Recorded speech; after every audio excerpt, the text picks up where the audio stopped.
Hello दोस्तों, नमस्कार। कैसे हो आप सभी लोग। उत्तराखंड टॉप 10 क्वेश्चन परीक्षावाणी सीरीज में आप सभी लोगों का स्वागत है।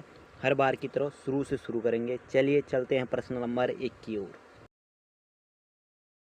प्रश्न नंबर 1 है, राज्य में उत्पादित मुडुआ अनाज का निर्यात किया जाता है। ये पूछ रहा है कि राज्य में जो निर्मित ये एक मुडुआ अनाज है, ठीक है, मिलेट जिसको बोलते हैं, ये मोटे अनाज से संबंधित एक योजना भी है। तो ये मुडुआ जो है ये किस देश में भेजा जाता है कह रहा है, यानी कि निर्यात मतलब होता है कि अपने देश से दूसरे देश में, यानी कि उत्तराखंड में उत्पादित होकर ये किस देश में भेजा जा रहा है। तो इसका सही आंसर है जापान, ठीक है। तो ये जो जापान देश है यहाँ पे हमारा मुडुआ भेजा जा रहा है, ठीक है। ऑप्शन बी इसका सही आंसर हो जाएगा, जापान।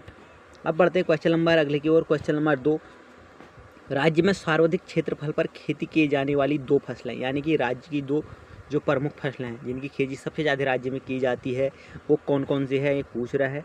तो इसका सही आंसर हो जाएगा गेहूं और चावल। दोस्तों ये जो गेहूं और चावल जो है इनकी खेती सबसे ज़्यादा होती है, और इसकी खेती सबसे ज़्यादा जहाँ सबसे ज़्यादा भूमि कृषि योग्य भूमि होगी वहीं की जाएगी। हालांकि वो क्वेश्चन आगे भी है, और ज़िले में इसकी खेती की जाती है। गेहूँ और जो चावल हैं ये हमारे उत्तराखंड के प्रमुख उत्पाद भी हैं, ठीक है। और इनके साथ कभी कभी एक गन्ना भी दिया होता है। तो ये सब हमारे जो उत्तराखंड के प्रमुख उत्पाद हैं, ठीक है। यहाँ पर सबसे ज़्यादा उत्पादित होते हैं चावल, गेहूँ और गन्ना, ठीक है।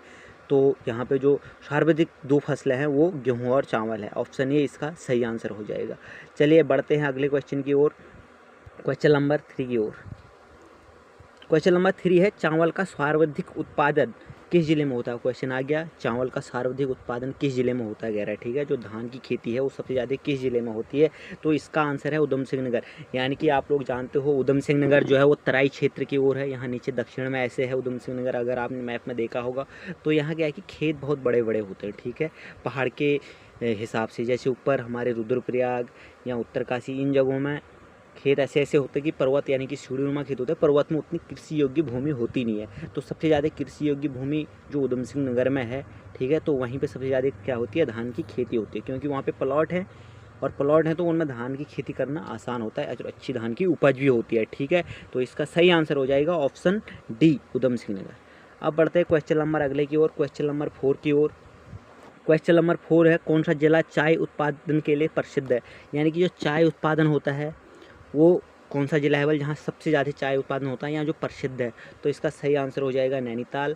और ये नैनीताल में सबसे ज़्यादा चाय उगाई जाती है, ठीक है। तो चाय के उत्पादन के लिए सबसे ज़्यादा जो प्रसिद्ध जिला है उत्तराखंड का वो कौन सा है, नैनीताल। इसका आंसर हो जाएगा ऑप्शन सी, इसका सही आंसर हो जाएगा नैनीताल। इसमें सबसे ज़्यादा चाय होती है, ठीक है। अब बढ़ते हैं क्वेश्चन नंबर अगले की ओर, क्वेश्चन नंबर 5 की ओर। क्वेश्चन नंबर 5 है, उत्तराखंड की सबसे पुरानी नहर कौन सी है। ये नहर पूछ रहा है, उत्तराखंड की जो सबसे पुरानी नहर है तो कई बनी है, और ये सबसे पुरानी नहर पूछ रहा है। तो सबसे पुरानी नहर जो है वो ऊपरी गंगा नहर है, ठीक है।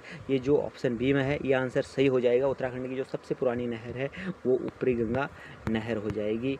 आंसर बी इसका सही आंसर हो जाएगा, ठीक है। पढ़ते हैं अगले क्वेश्चन की ओर, क्वेश्चन नंबर 6 की ओर।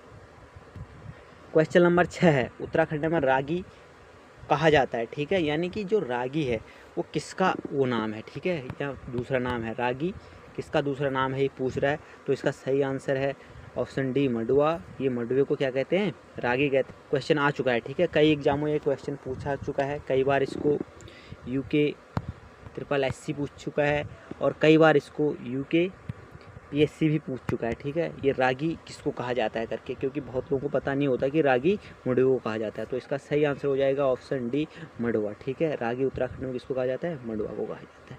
अब बढ़ते हैं क्वेश्चन नंबर अगले की ओर, क्वेश्चन नंबर 7 की ओर। क्वेश्चन नंबर 7 है, अंग्रेजों द्वारा राज्य में चाय के बीज मंगवाया गया था। यानी कि जो अंग्रेजों ने यहाँ उत्तराखंड में बाद में शासन किया, ठीक है, जो गवर्नर आए उन्होंने चाय का बीज कहाँ से मंगवाया उत्तराखंड में लगाने के लिए, क्योंकि चाय उत्तराखंड में उत्पादित नहीं होती थी। तो इसको बाहर से मंगाया गया, और वो देश था चीन, ठीक है। चीन से उत्तराखंड में चाय मंगाई गई अंग्रेज़ों के शासनकाल में, और ये अंग्रेज़ों ने ही मंगवाई। तब से उत्तराखंड में चाय का उत्पादन होने लगा, ठीक है। तो इसका आंसर ये हो जाएगा ऑप्शन ये, इसका सही आंसर हो जाएगा चीन से। अब बढ़ते हैं क्वेश्चन नंबर अगले की ओर, क्वेश्चन नंबर 8 है, राज्य में प्रथम दुग्ध संघ की स्थापना हल्द्वानी में कब की गई। अब देखिए यहीं पर इसने 2 क्वेश्चन, ठीक है, वो 2 क्वेश्चन इसलिए हैं क्योंकि कभी कभी पूछ देता है राज्य में प्रथम दुग्ध संघ की स्थापना कहाँ हुई। तो कहाँ हुई, ये हल्द्वानी में हुई, ठीक है। आपको वैसे ही पता चल जाएगा, अब वो क्वेश्चन बन गया तो ठीक है। राज्य में प्रथम दुग्ध संघ की स्थापना हल्द्वानी में हुई। सीधे क्वेश्चन पूछेगा तो आपको हल्द्वानी कर देना है, राज्य में प्रथम दुग्ध संघ की स्थापना हल्द्वानी में हुई। अब इसने दोनों प्रश्न में ही दे रखा है, देखो इसने कह रखा है कि राज्य में प्रथम दुग्ध संघ की स्थापना हल्द्वानी में कब की गई। अब इसने क्वेश्चन थोड़ा और डीप में पूछ दिया, हल्द्वानी तो दे दिया और पहला भी दे दिया कि प्रथम दुग्ध संघ की स्थापना हल्द्वानी में कब की। तो इसका आंसर है ऑप्शन ये 1949 में जो है वो हल्द्वानी में दुग्ध संघ की स्थापना हुई, 1949। ऑप्शन ये इसका सही आंसर है। ठीक है, तो अब बढ़ते हैं क्वेश्चन नंबर अगले की ओर, क्वेश्चन नंबर 9 की ओर। राज्य में सर्वाधिक कृषि योग्य भूमि है, इसी की मैं बात कर रहा था भाई अभी जब मैं पहले वो चावल वाला पढ़ा रहा था। ठीक है, तो राज्य में सर्वाधिक जो कृषि योग्य भूमि है, यानी कि राज्य में जो सबसे ज़्यादा कृषि योग्य भूमि है, तो दोस्त वो सबसे ज़्यादा कृषि योग्य भूमि है उधम सिंह नगर। और आपको ये पता होना चाहिए कि इसीलिए यहाँ पे चावल और गेहूँ इन सब चीज़ों की खेती अधिक होती है। ठीक है, क्योंकि कृषि योग्य भूमि है, मैंने आपको पहले ही बता दिया, समतल मैदान है, तराई वाला क्षेत्र है, अच्छे मैदान हैं यहाँ पर, मतलब अच्छे प्लॉट हैं आप जिसको एक प्रकार से कह सकते हैं, तो उनमें फसल अच्छी होती है। ठीक है, तो सबसे ज़्यादा कृषि योग्य भूमि उधम सिंह नगर में है। ठीक है, और सबसे कम ये आगे क्वेश्चन में आएगा। अब बढ़ते हैं क्वेश्चन नंबर अगले की ओर, और आज का अंतिम क्वेश्चन, क्वेश्चन नंबर 10 की ओर। राज्य में सबसे कम कृषि योग्य भूमि किस जिले में है। ठीक है, अभी सबसे पहले सबसे ज़्यादा कृषि योग्य भूमि किस में थी, अब सबसे कम कृषि योग्य भूमि किस में है। तो इसका सही आंसर हो जाएगा रुद्रप्रयाग। आपको पता है रुद्रप्रयाग एक पहाड़ी जिला है, मतलब पहाड़ जैसे में है वो, अब वहाँ पहाड़ है तो वहाँ फिर कृषि योग्य भूमि भी कम होगी और कृषि कम भी होगी प्लेन्स के मुकाबले। ठीक है, जैसे मैंने नीचे आपको उधम सिंह नगर बताया ऐसा है, तो ऐसे में सही होगा ना, क्योंकि खेत सही होंगे तो फसल अच्छी होगी। और रुद्रप्रयाग में जो है ऊबड़ खाबड़ है, यहाँ पथरीली भूमि है, तो वहाँ पे फसल कम होगी, इसलिए सबसे कम कृषि योग्य भूमि है उत्तराखंड में रुद्रप्रयाग जिले में। ठीक है, ऑप्शन डी इसका सही आंसर हो जाएगा।